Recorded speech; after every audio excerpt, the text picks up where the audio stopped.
aquele teu vestido branco, que eu quero derramar meu pranto, lembrando o nosso amor. Vestido branco. Deixe ao menos eu chorar baixinho, sozinho aqui no meu cantinho, lembrando o nosso amor. Texto Federval Fortes de Sá Júnior. Olha aquele teu vestido branco, que eu quero derramar meu pranto, lembrando. Deu Marques no samba. Se Deus está morto, o PIB tomará o lugar dele e os economistas serão os sumos sacerdotes do novo mundo. Oli Toynbee.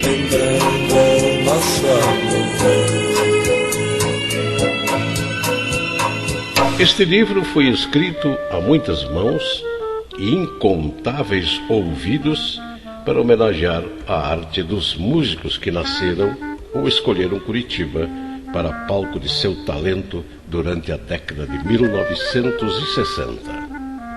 E para festejar a cidade ainda pequena, dos pianos na sala de estar, da house music, dos pagodes no quintal, dos seresteiros que emergiam da serração, umidade nenhuma capaz de desafinar seus violões, cidade diferente, capaz de acolher todas as gentes e encantar-se com todas as harmonias. Afinados, desafinados ou lamentavelmente afônicos, éramos todos, com destaque para os mais especializados como Aramis Milarchi e Renatão Ribas. Testemunhas desse tempo feliz. Mais ou menos da mesma idade, filhos de famílias da classe média, seja lá o que isso signifique, a maioria era capaz de exibir, quando necessário, diplomas de direito, sociologia ou jornalismo. Em comum, a condição de associados ao Sindicato dos Jornalistas Profissionais do Paraná e o temor das matemáticas. Daí o gosto pela conversa recheada de humanismo das noites do Bar Palácio, onde o filé com farofa de ovo era servido pelo Mozart, um garçom filósofo, e frequentemente vinha acompanhado de surpresas. Inesquecível a noite em que a surpresa foi o sociólogo Fernando Henrique Cardoso, saído de uma palestra sobre a teoria da dependência na Federal. Em torno dele, professores e políticos do MDB, o Partido da Redemocratização, inflado pelo recorde de votos na eleição de 1974. Ao lado dele, um sindicalista chamado Luiz Inácio da Silva. O Lula exibia ameaçadora barba preta. Fernando Henrique revelou que Lula era a última palavra em matéria de revolucionário. Um líder natural, nascido longe da incubadeira do partidão, amadurecido nas greves do ABC paulista, que agora consolidava sua visão do mundo com a elite de professores da USP. Pelas mãos dos mestres, explicou Fernando Henrique, ele estava mais do que lendo, estava interpretando para os companheiros o pensamento clássico da esquerda, a começar pelo de Karl Marx. Querem ver? Perguntou Fernando Henrique com um ar entre cínico e maroto. Lula, dá para explicar a eles por que o modelo político brasileiro fracassou? E Lula explicou. Porque político brasileiro faz de conta que não sabe que a infraestrutura econômica condiciona a superestrutura política e social. Entende o leitor por que o Bar Palácio foi essencial? Ele nos permitiu ver antes dos outros que FHC era o guru de Lula e deu-nos a felicidade de desconfiar a tempo que Lula, talento flexível, poderia mais tarde aprender a recitar, em vez de fundamentos marxistas, o discurso do neoliberalismo. Centro de fofocas, o Bar Palácio era também ponto obrigatório dos músicos e compositores que vinham a Curitiba, de Tom Jobim a Cartola, de Paulo Soledade, o grande autor de Estão Voltando as Flores, a Willy Branco. Eles testemunhavam como ia bem a música brasileira numa época em que havia gente se deslumbrando com o iê-iê-iê. O Brasil estava exportando a bossa nova. O concerto do Carnegie Hall fora um sucesso. A bossa não era um sambinha de uma nota só, mas um movimento amplo, muito rico, que tinha um pé no bebop, outro no samba de raiz. Duvida?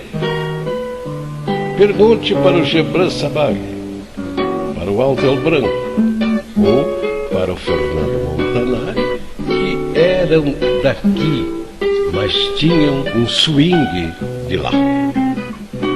Aí todo mundo corria ao Lavierros, a benção Gebran, ou ao Marrocos, sua benção Fernandão, ou ligavam para o Rio, porque o Altel já estava na Globo.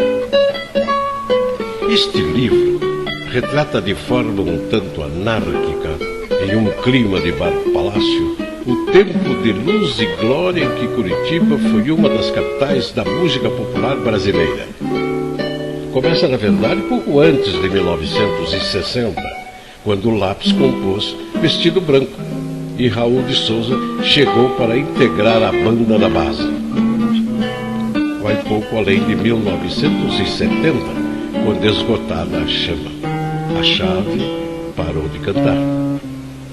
É o resultado de animada pesquisa que incluiu reuniões madrugada adentro com o consumo de muito cigarro e cerveja, e cujo produto foram horas e horas de fita, nem sempre bem gravada, que exigiram outras horas e dias de apuração pelo telefone ou em novas entrevistas, agora com microfone de lapela e perguntas menos erráticas. Demorou para sair a pergunta certa. Por que Curitiba era, em 1960, um grande centro musical? A resposta podia estar naquela explicação de Lula. Porque a infraestrutura econômica condiciona a superestrutura política, social e cultural. Ou traduzindo, porque deu Marx no samba. Pois não há arte sem mecenas, nem existe mecenato onde o dinheiro é curto. No Paraná dos anos 60, sobrava dinheiro porque o Brasil era o maior produtor de café do mundo. A cafeicultura, que havia chegado no início do século, entrou em grande expansão a partir de 1950, devido aos altos preços do mercado internacional. De 300 mil hectares em 1951, o Estado passou de 1.600.000 hectares em 1962, ano em que atingiu o apogeu. Colhemos 21,3 milhões de sacas de 60 quilos, equivalentes a 54% da produção brasileira e 28% da produção mundial. De cada $2 que o país faturava com exportações, que vinha para o bolso de alguém que plantava café em Londrina, Maringá ou Cornélio Procópio. Sobre esse dinheiro, o governo do estado cobrava o imposto de vendas e consignações e mandava um numerário para os cofres do Banco do Estado. Cada prefeito municipal tinha direito a um pedaço do IVC, mas a distribuição não era automática, nem necessariamente equânime. Era preciso que ele viesse a Curitiba, presidente da Câmara Municipal de Tiracolo, reiterar ao governador a velha fidelidade, ou pelo menos demonstrasse que seu oposicionismo estava longe de ser raivoso. Ao lado dos prefeitos e vereadores, chegavam a todo instante empresários interessados em empréstimos do Banestado ou do Banco de Desenvolvimento do Paraná, o BADEP, ou então renegociar dívidas com o fisco e com os bancos. Em alguns casos, intermediar esses negócios era mais lucrativo do que produzir café. Um famoso corretor de influências instalou-se no edifício Asa, situado na Praça Osório, ao lado dos grandes hotéis. Procuração em punho recebia as cotas do artigo 20, assim se chamava a participação no IPC. Cobrava dívidas de empreiteiros, levantava empréstimos com escassa garantia. Chegou a ficar com 40% do valor negociado. Um escândalo de comissão que praticamente decidiu o pleito de 1960, vencido pelo moralismo irado de Jânio Quadros e pelos que tiveram sensibilidade política para entender o momento. Ney Braga foi lançado por um pequeno partido, o PDC, que tinha poucos diretórios municipais, a maioria em cidades grandes como Londrina, Cascavel e Maringá. Apesar disso, obteve votos em todo o estado. Fora eleito, brincava-se pelo PFI, Partido da Farmácia e da Indignação. Na falta de diretório onde se reunir, os eleitores faziam do farmacêutico o organizador de sua indignação. Todos esses personagens hospedavam-se em bons hotéis, passavam no bar Palácio, iam ao Teatro Guaíra e às casas noturnas ver os balés e as gringas eletrizantes. E tanto no hotel como no restaurante, no teatro e nas casas noturnas, o que se ouvia era música ao vivo, quase sempre de boa qualidade. A demanda jogava para cima o cachê dos músicos e atraía mais talentos. Havia muito dinheiro e pouco juízo nesse tempo de ouro verde. Já na metade da década de 1940, os curitibanos começaram a sentir-se ricos e decidiram que precisavam de um grande salão de festas para celebrar as boas colheitas no norte do estado. A diretoria do Clube Curitibano aprovou o magnífico projeto da nova sede na esquina da Rua 15 de Novembro com Barão do Rio Branco. A tradicional construtora Gutierrez, Paula e Munhoz orçou a obra em mais de 5 milhões de cruzeiros, valor que ao final ultrapassou os 9 milhões. E o dinheiro apareceu num instante, graças à boa vontade dos dirigentes da Caixa Econômica Federal. Geoffrey Cabral e Silva foi o responsável pelo sucesso das tratativas entre o clube e a Caixa Econômica Federal. Geoffrey sabia como caminhar no interior do labirinto burocrático, mas não desconfiou que a cidade ia crescer depressa, nem que o número de automóveis em circulação logo transformaria seu clube em inútil monumento arquitetônico. Por isso, ignorou o terreno ao lado, que ficou desocupado durante mais de uma década e cujo proprietário, reza a lenda, cansou de oferecê-lo a preço módico. Se o Clube Curitibano tivesse usado o crédito amigo da CF para adquirir também a área anexa, seria possível, anos depois, erguer um estacionamento vertical para atender aos associados. Sem garagem, o jeito foi mudar para a sede campestre da Getúlio Varão, uma região onde, pensavam os otimistas, jamais faltaria vaga. Faltou. O estacionamento que não foi feito na Barão acabou construído na Getúlio Vargas a um custo bem maior. O prejuízo não foi apenas financeiro. Continuando no modo condicional, não custa imaginar que se existisse uma garagem na sede, o clube estaria lá até hoje. É insano abandonar um prédio com menos de 30 anos de construção e sua presença poderia desacelerar ou até impedir a degradação do centro da cidade. Era muito animado o curitibano, tanto acima do nível da rua como no subsolo, onde funcionava a Caverna Curitibana, palco de muitos shows dos personagens que vão desfilar nas páginas seguintes.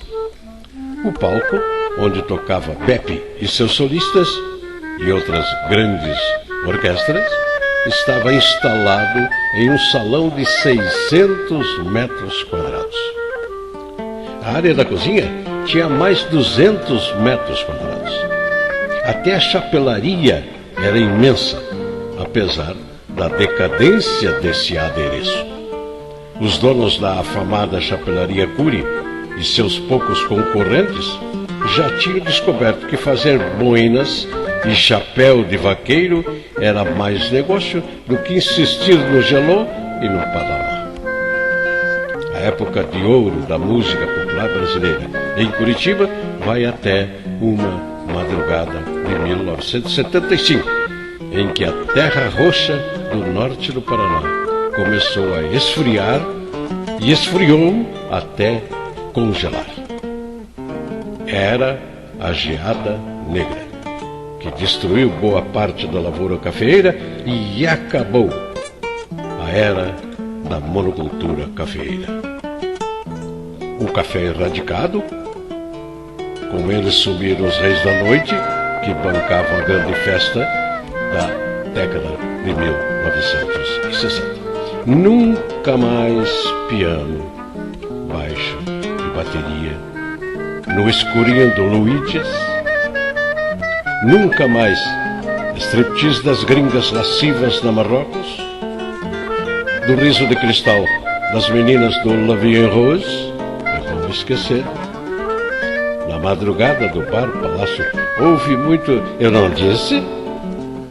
A discussão entrou pela madrugada e até que alguém subiu na mesa e profetizou grandes mudanças no Estado, por um motivo tão simples quanto lógico.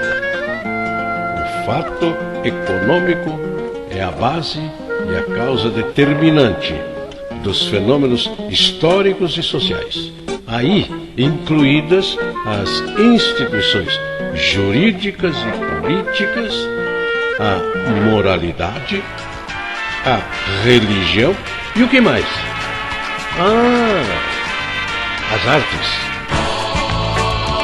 Curitiba, nossa tribo, salve, salve.